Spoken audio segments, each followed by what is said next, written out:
خالد کا شمار بلا مبالغہ ان لوگوں میں کیا جا سکتا تھا جنہوں نے زندگی میں کبھی بھی ماں کی نافرمانی نہیں کی تھی۔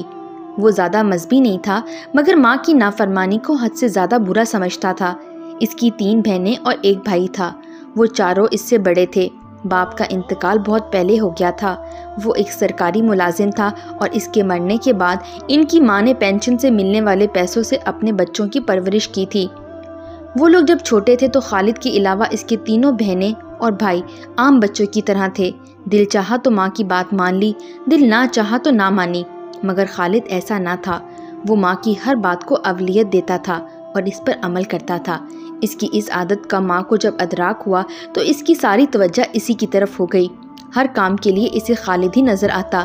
اسے کوئی چیز منگوانا ہوتی، گھر کا کوئی کام اور کروانا ہوتا تو وہ بجائے دوسرے بچوں کی خوشامد کے صرف 1 مرتبہ اسے کہتی اور وہ کام ہو جاتا۔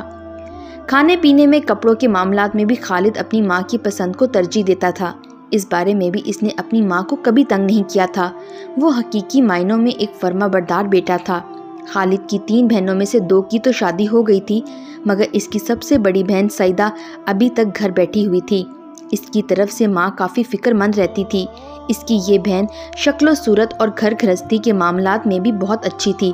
اس کے علاوہ وہ 10 جماعت تک پڑھ گئی تھی مگر اس کے باوجود اس کا رشتہ نہیں آتا تھا۔ اس بات نے اسے کسی حد تک چڑچڑا بنا دیا تھا اور اس کے ذہن میں منفی سوچیں پیدا کر دی تھیں۔ ایک روز ان کی ایک جاننے والی ان کے گھر آئی اور انہوں نے یہ امید دلائی کہ ان کی بیٹی سعیدہ کی شادی تو ہو جائے گی مگر اس کے بدلے میں ان کو اپنے کسی بیٹے کی شادی دولہے کی بہن سے کرنا پڑے گی۔ دولہے کی اس بہن کا رنگ سانولا تھا اور شاید یہی بات اس کی شادی میں رکاوٹ بنی ہوئی تھی۔ اس کا کوئی رشتہ ہی نہیں آتا تھا۔ خالد سے بڑا ایک بھائی تھا اور 30-32 سال کا ہو گیا ہوگا۔ خالد کی ماں کو یہ رشتہ غنیمت لگا اور انہوں نے اپنے بڑے بیٹے سے اس کے بارے میں بات کی اور اس کو اس لڑکی سے شادی کے لیے رضامند کرنا چاہا۔ یہ بات سنتے ہی وہ بھڑک اٹھا۔ وہ کسی اور جگہ شادی کرنا چاہتا تھا مگر اندر کی خبر تھی کہ لڑکی والے راضی نہیں ہو رہے تھے۔ وہ اس امید پر بیٹھا تھا کہ شاید وہ مان جائیں اور اس کی شادی اسی لڑکی سے ہو جائے جس سے وہ محبت کرتا ہے۔ اس نے اپنی ماں سے صاف انکار کر دیا۔ ماں پھر ماں ہوتی ہے۔ اسے اپنی بیٹی کی ڈھلتی عمر کا احساس تھا۔ وہ اس موقع کو ہاتھ سے نہیں جانے دینا چاہتی تھی۔ بڑے بیٹے کے انکار سے اسے سخت مایوسی ہوئی اور اس نے اس سے بات چیت بند کر دی۔ پھر اچانک اسے خالد کا خیال آیا۔ وہ ایک سرکاری محکمے میں 15 گریڈ کا ملازم تھا۔ اس کی تنخواہ اچھی تھی اور اس کو رہائش کے لیے سرکاری گھر بھی ملا ہوا تھا۔ اس گھر کو اس نے تالا لگا کے رکھا ہوا تھا کیونکہ وہ جس گھر میں رہتے تھے وہ کافی بڑا تھا۔ پھر وہ ماں کو چھوڑ کے کسی دوسری جگہ رہنا بھی نہیں چاہتا تھا۔ اس کی بھی شادی کی عمر ہو چلی تھی۔ ماں نے اس سے بات کی اور کہا، تمہاری اس قربانی سے سعیدہ کا گھر بھی بس جائے گا اور خود میری پریشانیوں کا خاتمہ بھی ہو جائے گا۔ حسب توقع خالد نے ماں کے فیصلے پر سر جھکا دیا۔ ماں نے اسے دل کی گہرائیوں سے دعائیں دیں اور یہ دعا بھی کرتے ہوئے اٹھی کہ اللہ سب ماؤں کو خالد جیسا فرما بردار بیٹا عطا کرے۔ باقی تمام مراحل چند روز میں طے پا گئے۔ لڑکی اور لڑکے والوں نے ایک دوسرے کے بارے میں آس پاس کے لوگوں سے پوچھ گچھ بھی کر لی اور شادیوں کی باقی شرائط بھی طے پا گئیں۔ چند روز بعد یہ شادیاں انجام کو پہنچیں۔ شادی سے پہلے خالد نے ماہنور کو صرف چند تصویروں میں ہی دیکھا تھا۔ اس کے سامنے رنگ کی تصویریں دیکھ کر بالکل بھی اندازہ نہیں ہوتا تھا کہ تصویریں دیکھ کر ہی کوئی اسے پسند آ گئی تھی۔ اسے اس بات کی بہت خوشی تھی کہ اس نے اپنی ماں کے فیصلے کے آگے بلا چوں چرا کیے بغیر سر جھکا دیا تھا۔ شادی کے بعد اس کی یہ پسند مزید بڑھ گئی۔ ماہنور ایک مثالی بیوی ثابت ہوئی تھی۔ اس کا رنگ تو سانولا تھا مگر چہرے کے نقوش بہت دل آویز تھے۔ پھر اس کے بولنے میں ایک ایسی نرمی اور دلکشی تھی کہ اس کی آواز سن کر خالد کے دل میں گدگدی سی ہونے لگتی تھی۔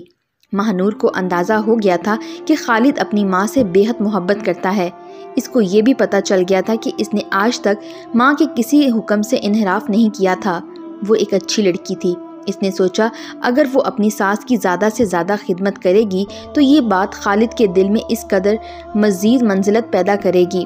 اس نے تھوڑے ہی عرصے میں اپنے اخلاق اور خدمت سے ساس، جیٹھ اور شوہر کے دلوں پر قبضہ جما لیا تھا۔ خالد کو محسوس ہوا کہ اس کی بیوی ایک چیز کا بہت زیادہ خیال رکھتی ہے۔ وہ اپنے دوستوں سے ان کی بیویوں کے رویے کی شکایت سنتا رہتا تھا مگر ماہنور نے اسے ابھی تک کسی شکایت کا موقع نہیں دیا تھا۔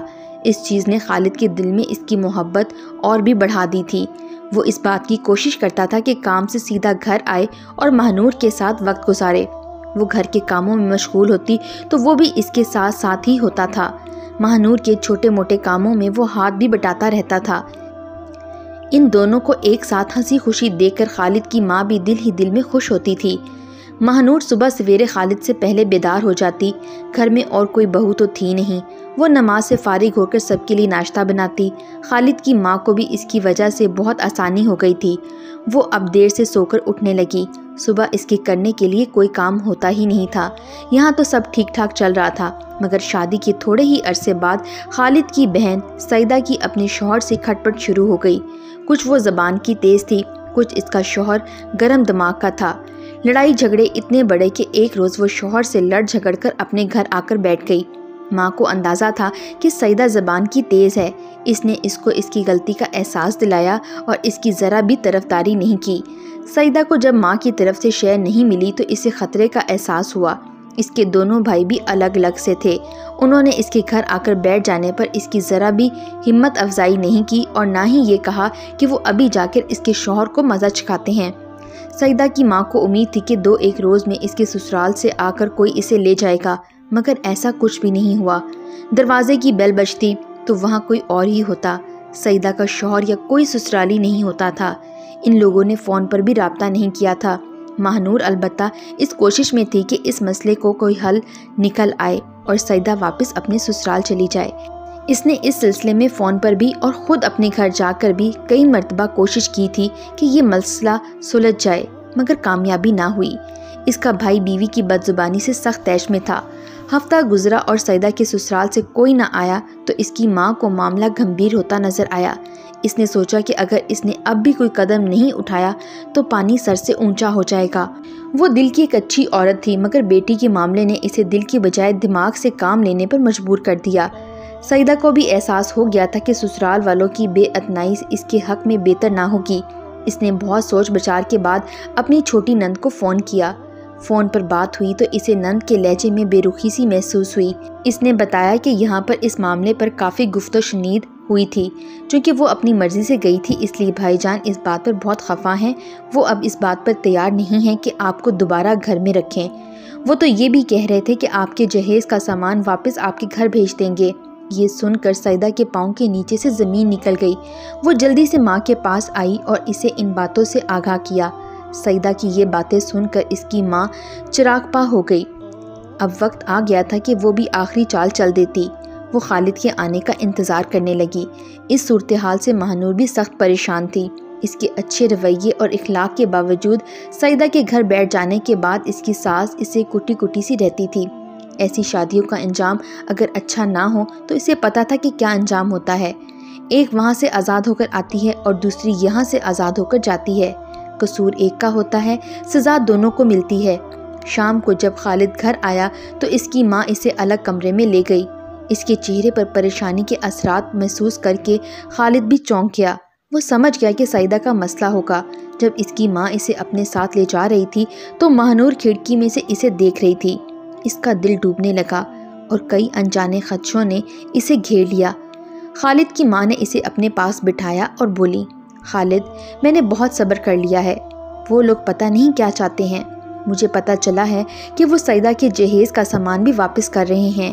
میرا تو خیال ہے کہ ہمیں وہاں چل کر بات کرنی چاہیے، خالد نے کہا۔ مہنور بھی مسلسل ان سے رابطے میں ہے۔ دھولا بھائی کچھ زیادہ ہی غصے میں معلوم ہوتے ہیں۔ ہم اس کی کون سی جائیداد دبا کر بیٹھ گئے ہیں کہ وہ غصہ کر رہا ہے؟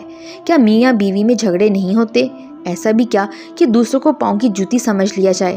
اس کی ماں تلملا کر بولی، مجھے اب تم سے یہی کہنا ہے کہ اس سے پہلے کہ سعیدہ کے جہیز کا سامان وہ لوگ واپس کریں، تم اپنی بیوی کو اس کے سامان کے ساتھ اس کی ماں کے گھر روانہ کر دو۔ مگر امی، خالد نے گھبرا کے کچھ کہنا چاہا، لیکن اس کی ماں نے اس کی بات کاٹ دی اور بڑے غصے سے بولی، اگر مگر کچھ نہیں، تم وہی کرو گے جو میں تم سے کہہ رہی ہوں، ابھی اور اسی وقت، یہ میرا حکم ہے۔ ماں کی دو ٹوک بات سن کر خالد کی آنکھوں سے آنسو روا ہو گئے۔ تھوڑی دیر ماں کے پاس بیٹھا ہی روتا رہا، پھر اپنے کمرے میں آیا۔ مہنور بستر پر پریشان بیٹھی تھی۔ وہ اس سے کچھ دور بیٹھ گیا اور بھرائی ہوئی آواز میں بولا، مہنور، میں سخت اذیت میں مبتلا ہو گیا ہوں۔ ماں جی کا حکم ہے کہ تم اپنے گھر روانہ ہو جاؤ، اپنا سامان بھی لے جاؤ۔ یہ کہہ کر وہ ہچکیوں کے ساتھ رونے لگا۔ تھوڑی دیر بعد اس نے کہا، تم سامان پیک کرو، میں ٹرک منگواتا ہوں۔ ماہ نور کو چکر سے آنے لگے، پھر اس کی آنکھوں سے آنسو کی جھڑی لگ گئی۔ وہ روتے ہوئے اپنا سامان سمیٹنے لگی۔ خالد نے آستین سے اپنے آنسو صاف کیے اور موبائل پر کسی کو ٹرک لانے کو کہا۔ تھوڑی دیر میں ٹرک پہنچ گیا۔ اس میں 2 مزدور اور بھی تھے۔ خالد ان کے ذریعے وہ سامان ٹرک میں لدوانے لگا جو شادی کے وقت ماہ نور اپنے ساتھ لائی تھی۔ جب سارا سامان ٹرک پہ چڑھا دیا گیا تو خالد نے ٹرک ڈرائیور سے کہا، سامان کو اپنی نگرانی میں اتروانا، ہم بھی تھوڑی دیر میں پہنچ جائیں گے۔ خالد کا بھائی گھر میں نہیں تھا۔ خالد کی ماں اور سعیدہ ایک دوسرے کمرے میں دروازہ بند کر کے بیٹھ گئی تھیں۔ ان دونوں میں سے کسی نے بھی ماہ نور سے ملنے کی کوشش یا اس کو خدا حافظ کہنے کی ضرورت محسوس نہیں کی تھی۔ خالد کو یہ بات بتانے کے لیے خود ہی ان کے پاس جانا پڑا کہ ماہ نور جا رہی ہے۔ بے زبان اور بے بس ماہ نور کا دل خون کے آنسو رو رہا تھا۔ اس کے سوچنے سمجھنے کی تمام صلاحیتیں جانے کہاں چلی گئی تھیں۔ اس کو تو صرف یہ پتا تھا کہ چند ماہ پہلے اس کا گھر آباد ہوا تھا اور اب وہ گھر ٹوٹ رہا ہے۔ وہ شال اوڑھ کر برآمدے میں کھڑی ہو گئی۔ خالد سے دور ہو جانے کے خیال نے یکدم اس کا دل لرزا دیا تھا اور وہ ہچکیاں لے کر رونے لگی۔ تھوڑی دیر بعد خالد واپس آ گیا۔ ماہ نور نے اس کی آنکھیں نم دیکھیں۔ ماہ نور کو بھی اندازہ تھا کہ وہ بھی بہت افسردہ ہے، مگر ماں کے حکم سے مجبور ہے۔ اس کی محبت ایک مرتبہ پھر اٹھ کر آ گئی۔ اس کو تسلی دینے کی خاطر وہ بولی، دعا کیجیے گا کہ حالات ٹھیک ہو جائیں اور ہم دوبارہ اکٹھے ہنسی خوشی رہنے لگیں۔ آپ روئیں مت، آپ کی آنکھوں میں آنسو دیکھ کر میرا دل بیٹھ جاتا ہے۔ خالد نے اپنا موبائل نکال کر کریم والوں سے گاڑی منگوائی اور اپنا ایڈریس بتا کر فون بند کرتے ہوئے بولا، ان حالات کا مجھے اندازہ ہو گیا تھا، میں نے پہلے ہی سارے انتظامات کر لیے تھے۔ تم میری آنکھوں میں اس لیے آنسو دیکھ رہی ہو کہ آج میں زندگی میں پہلی مرتبہ اپنی ماں کے حکم کی خلاف ورزی کرنے جا رہا ہوں۔ تم اپنی امی کے گھر نہیں بلکہ اپنے نئے گھر میں جا رہی ہو۔